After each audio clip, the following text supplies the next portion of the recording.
नमस्कार साथियों। आज आप लोगों को मैं एक मोरपंखी के बारे में बताने जा रहा हूँ। जी हाँ दोस्तों, मोरपंखी का पौधा, इसे विद्या का पौधा भी कहा जाता है और ये शंकुधारी पेड़ों की प्रजाति से संबंधित है। मोरपंखी का वैज्ञानिक नाम प्लेटिक्लाडस ओरिएंटल्स है। इसे अंग्रेजी भाषा में थूजा या ओरिएंटल थूजा के नाम से जाना जाता है। इसकी कुल 5 प्रजातियां पाई जाती हैं, जिसमें से 3 पूर्वी एशिया और 2 उत्तरी अमेरिका में है। देवदार का पेड़ भी इसी प्रजाति से संबंधित होता है।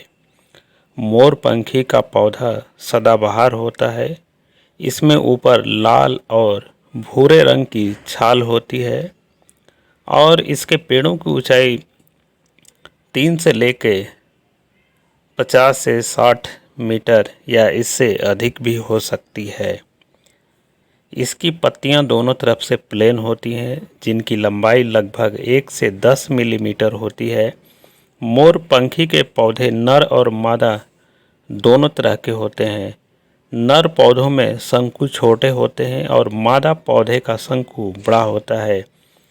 जब पौधा लगभग 1 वर्ष का होता है तो प्रत्येक पंक्ति की जोड़ी के पास 1 या 2 छोटे बीज होते हैं। मोरपंखी की 5 प्रजातियां छोटे बड़े पेड़ वाली होती हैं। सभी प्रजातियों में पौधों की पत्तियां चपटी पंखे की तरह होती हैं। इसके बीजों का रंग हल्का हरा होता है। बीज पकने के बाद काले रंग के हो जाते हैं। मोरपंखी को घर में लगाने के बहुत से फायदे भी होते हैं। इसके अलावा मोरपंखी को घर तथा बगीचों की शोभा बढ़ाने के लिए भी लगाया जाता है। मोरपंखी के पौधे वास्तु के अनुसार जोड़े से लगाना चाहिए। अगर विद्या के पेड़ को जोड़े से घर में लगाया जाता है तो इससे घर में सुख समृद्धि और सकारात्मक ऊर्जा उत्पन्न होती है और यह कई परेशानियों से छुटकारा दिलाता है। मोरपंखी के पौधे को ज़्यादातर लोग घर की शोभा बढ़ाने के लिए अपने बगीचों में लगाते हैं, लेकिन इसके कई औषधि गुण भी होते हैं। इसका उपयोग कई होम्योपैथिक और आयुर्वेदिक दवाइयों में किया जाता है। मोरपंखी के पौधे से निकलने वाली ऊर्जा कई बीमारियों से भी बचाती है। मोरपंखी के पौधे के बारे में कहा जाता है कि इस पौधे को घर में लगाने से घर में लक्ष्मी जी का वास होता है और लक्ष्मी जी की कृपा बनी रहती है।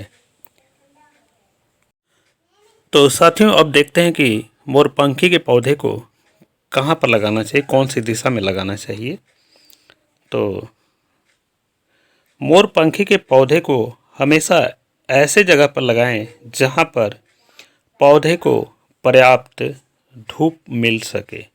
जी हाँ दोस्तों, इसके लिए पर्याप्त धूप की ज़रूरत होती है। मोरपंखी के पौधे को हमेशा घर के मुख्य द्वार पर जोड़े में लगाना चाहिए। जी हाँ दोस्तों, इसे जोड़े में लगाएं। मोरपंखी के पौधे को कभी भी अकेला नहीं लगाना चाहिए। यह घर को हवादार बनाने के साथ साथ नकारात्मक ऊर्जा को भी घर में आने से रोकता है और सकारात्मक ऊर्जा का संचार करता है। मोरपंखी के पौधे को कभी भी सूखने नहीं देना चाहिए।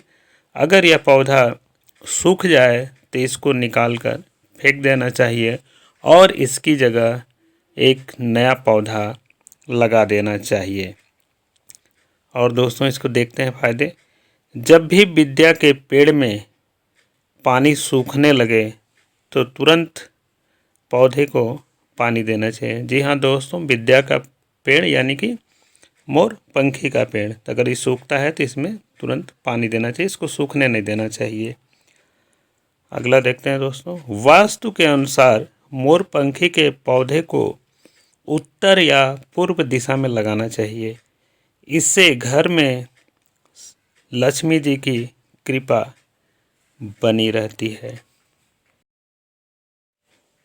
इस पौधे को हमेशा घर के मुख्य दरवाजे पर लगाएं।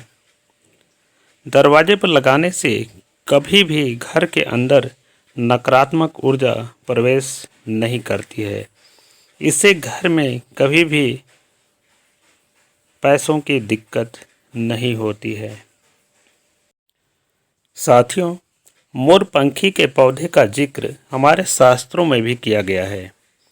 ऐसी मान्यता है कि मोरपंखी का पौधा लगाने से हमारे घर में छोटी छोटी बातों पर होने वाली तनाव खत्म हो जाते हैं। ध्यान रखें, जहाँ भी यह पौधा लगाएं वहाँ पर हल्की फुल्की धूप आती हो। इससे पौधे का विकास होता रहेगा और ये पौधा अच्छे से ग्रो करेगा। साथियों, हर कोई दौलतमंद बनने की ख्वाहिश रखता है, लेकिन अमीर बनने के लिए किस्मत और मेहनत का अहम योगदान होता है। दोस्तों, वास्तुशास्त्र में भी और वैदिक ज्योतिष में भी अनेक पौधों का वर्णन मिलता है जिन्हें अपने घर में लगाने से किस्मत चमकने की बात कही जाती है। तो जी हाँ दोस्तों, पौधों का जो है घर में रहना, उनका प्रभाव बहुत महत्वपूर्ण स्थान रखता है और आदमी की अपनी मेहनत भी दोनों का संयोग बनता है तो सकारात्मक परिणाम आते हैं। तो दोस्तों, इसी के साथ मैं वीडियो अब ख़त्म करता हूँ और आप लोगों से मैं बार बार रिक्वेस्ट करता हूँ कि मेरे चैनल को सब्सक्राइब करें। जो लोग नए व्यूवर हैं, पुराने व्यूवर तो जो सब्सक्राइब किए हैं ही हैं। तो दोस्तों, आप लोगों का बहुत बहुत धन्यवाद। Thank you.